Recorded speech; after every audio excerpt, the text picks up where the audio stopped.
Are you planning a Camiguin Island travel? Gusto mo ba ng commute guide, budget-friendly tour, affordable resort with amazing views, plus honest travel tips?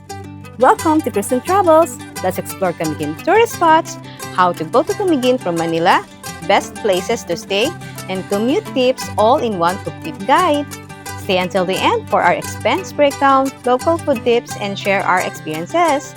This will be your ultimate travel guide to the island born of fire, Camiguin Island, Philippines. Camiguin Island is a small province in northern Mindanao. And what is Camiguin Island known for? It's known sa beauty and volcanic history nila. They have 7 volcanoes, they have White Islands, the iconic Sunken Cemetery, hot and cold spring, Canzones and its festival, at syempre, yung sikat na pastel sa Camiguin. At sa sobrang liit nga daw ng island na to, pwede daw ikutin in just one day. And if you're wondering how to get to Camiguin from Manila, here are the options how to get there.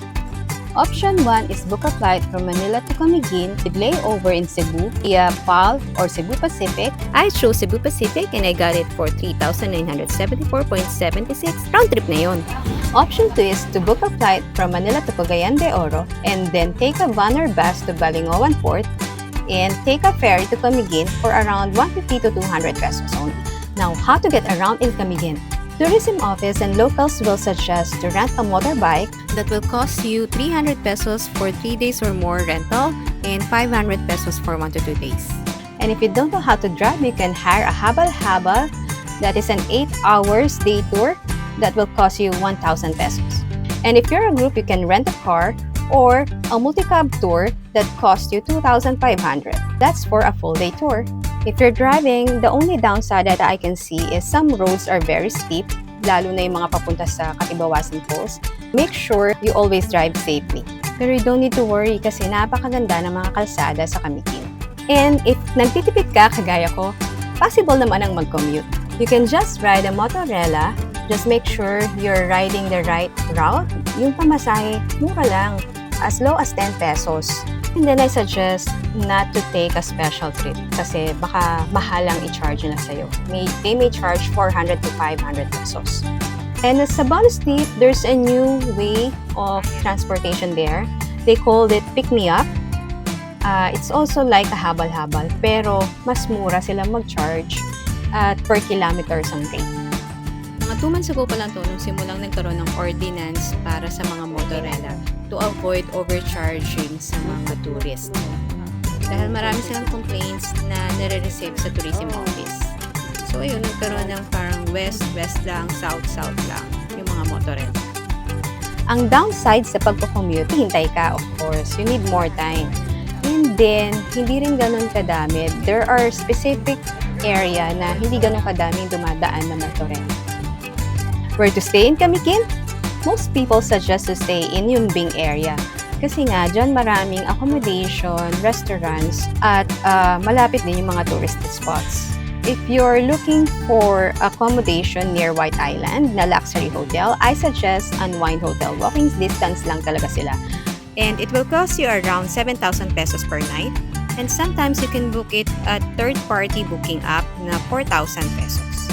For the mid one, there's Marianitas, SJ Pabua, and Boholanos Travelers Inn. It will cost you around 1,200 per night. And sa mga budget stay, you can stay on Pabuas Cottages, 800 per night. It's a basic accommodation na beachfront. I personally stayed at Boholanos Travelers Inn nung pumunta kami ng White Island kasi nga gusto namin walking distance lang and maganda, malakas yung signal at yung wifi nila. Tapos, yung room, napakaganda rin kasi bagong gawa lang. Yung kama, ang ganda, comfortable. Tapos yung CR, maluwag din. Meron pang free hot and cold water. Then we transferred to Bintana sa Paraiso. Ito yung boutique hotel na pag dito ka nagstay, parang ayaw mo nang umalis. Kaya hindi talaga kami umalis dyan. At in-enjoy lang namin yung room, sleeping pool, at food nila. Also, yung beach in front, tinatawag nilang Tangub Hot Spring. I personally suggest to stay in Mambaho Poblacion. Due to location and accessibility wise, ang sikat na affordable hotel dyan is the GB Hotel. Around 780 to 2,500 ang rate nila. Basic accommodation lang siya. Ang downside, pag nawala ng kuryente, mainit. And the perfect hotel for me to stay in Camiguin, walang iba kundi Mabini Hotel! Hindi to promotion ha. Gusto ko lang talaga kasi sila dahil nasa Mambaho yung area nila. 2 blocks away lang, nasa circumferential road ka na. Malapit sa may kilometer 0. Accessible siya, malapit siya sa maraming transportations kung saan mo man gustong pumunta. Malapit siya sa mga restaurant, sa banks, papunta sa hospital, or sa munisipyo. Plus, may swimming pool din sila at malalaking room at mababait lahat ng staff nila. At meron din silang restaurant doon. For food cafes and local eats, syempre hindi tayo papauli sa usapang pagkain. Ang must try nila dyan is yung J&A Fish Pen. It's a fresh seafood by the water na kayo yung kukuha. And then for pizza, they recommend yung La Dolce Vita, but I also recommend yung sa Mabini Hotel. Kasi freshly baked yung dough nila at hindi mga pre-made ang ginagamit. And of course, the Samuel by Bandep. Masarap din yung mga food nila, especially yung in-order namin na 4 seasons. It's like chop suey. And then yung sisig. So they have the popular bread there, yung pastel Camiguin. Ang pinakamasarap yung yema. And of course, if nagtitipid kayo at gusto nyo yung mga food options na karinderya meals, meron din dyan sa tapat ng Gaisano. Around 60 to 70 pesos lang yung ulam, then plus kanin, busog ka na. So yung Bing area naman, mostly sinasuggest yung Checkpoint, but I personally ate sa Ricos. Masarap din doon at mura lang. And of course, ang naging favorite kong kainan doon is the Viola's Snack Bar. It's the oldest halo-halo in town. Ang sarap ng mga pagkain nila doon. Yung tapsilog, yung lomi, yung batchoy, yung siopaw, lahat ng breads. Actually, pinasalubong ko pa nga eh. At syempre, hindi ko rin pinalampas yung halo-halo. Masarap siya. At syempre, affordable lahat ng pagkain nila. For language and communication, their dialect is Bisaya. But most of the people can understand Tagalog, but not all can speak as well with the English. So I suggest to learn some basic phrases ng Bisaya. For hospitality, don't worry, napakabait na mga tao doon. Friendly and helpful sila. They're very honest with the fare rate. And of course, hindi man talaga may iwasan. There are few drivers na ang taas magpresyo. Now, I'll go through each of the top tourist spots and things to do in Camiguin. Let's dive in. Of course, the number 1 or top Camiguin tourist spots for me is the Camiguin Island, also known as Magsaysay Island. It's a lush little islet off the coast of Mahinok, and if you're into White Island sand beaches, snorkeling and exploring the mini rainforest, this is it. The things to do here is snorkel over the reef or chill on the beach. For the latest fees this 2025, the environmental and entrance fee per person is 75 pesos, and for the boat rental is 750 pesos for 4 to 6 persons. Of course, merong additional fees dito if you will rent a snorkeling gear, a life vest, a table or cottage, and of course, a guide. How to get there from Benoni Port is just ride the motorella and pay 10 pesos each, and then ask the driver to drop you off at the Mahinog Wharf. Then you'll ride a boat and you're there. Pro tip, go in the morning when the sea is calmer and smoother boat ride and a better visibility for snorkeling. Next is the iconic White Island, a sandbar just off Mambaho with its stunning views of Mount Hibok-Hibok and the sea. Things to do here is just early morning boat to catch fries, sleep on the white sand or swim, try the sea urchin. The entrance fee is 50 pesos per head and the boat fee is 550 pesos for 4 to 6 persons. How to get there from Mambaho town proper is just ride a westbound motorella and ask the driver to drop you off at White Island Terminal at Yumbing. It only costs 15 pesos per person. Pro tip, if you want to go there as early as 5 to 6 a.m., better stay in accommodation near the White Island Terminal because motorella starts around 6 a.m.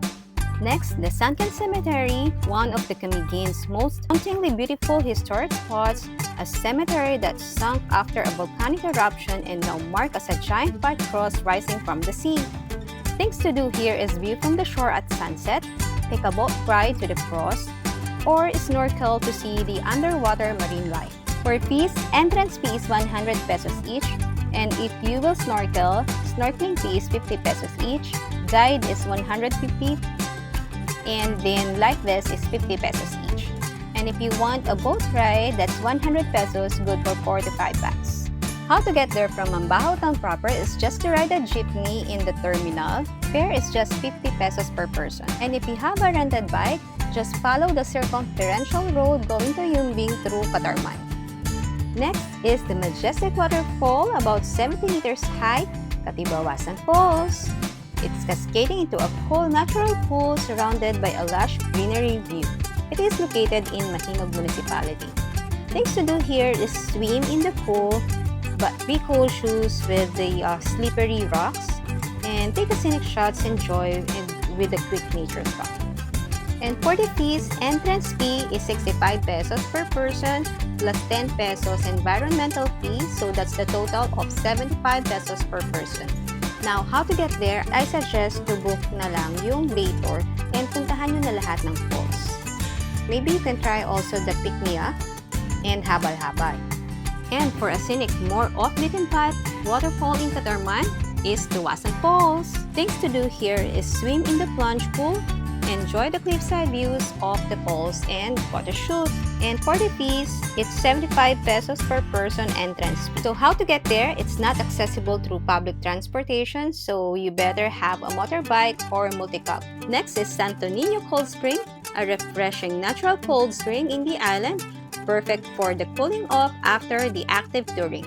Entrance fee here is 75 pesos per person, and if you will rent a table or hut, that is 150 pesos. How to get there, as well as the falls and springs? It's not accessible through public transportation, so better rent a motorbike, multi-cab, or car, then use Google Maps or ask locals. Next is Saay Cold Spring, another cold spring spot in Camiguin, the local go-to place. Things to do here is swim and relax. For fees, good news, it's free. How to get there is similar to other falls and springs area na hindi na-access ng public transportation, so better hire a motorbike, multi-cab, or car and use Google Maps. And the last that's tucked away beneath the seabed is Tangog Hot Spring.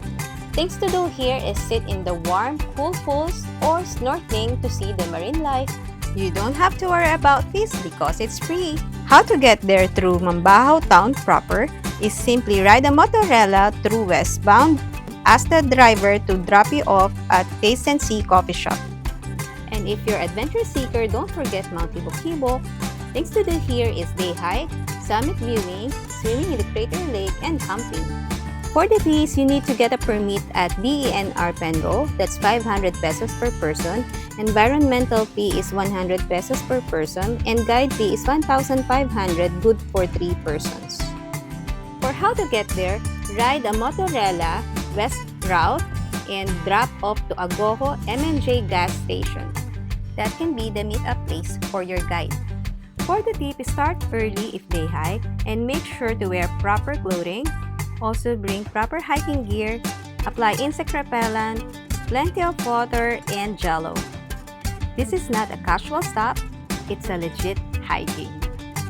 And for the expenses breakdown of our 7 days slow travel itinerary, our food is total of 4,571.31, accommodations is total of 6,028.08, transportation is total of 3,264. Tourist spots fees is total of 5,830. So, all in all, it's 19,693.39 for 2 persons. Thanks for watching! If you enjoyed this complete Camiguin Island Travel Guide 2025, hit the thumbs up and share it with your friends. I'm curious, which spots are you most excited to visit? Drop a comment below. Don't forget to subscribe and hit that notification bell for more family travel adventures. See you next week for more Camiguin travel videos.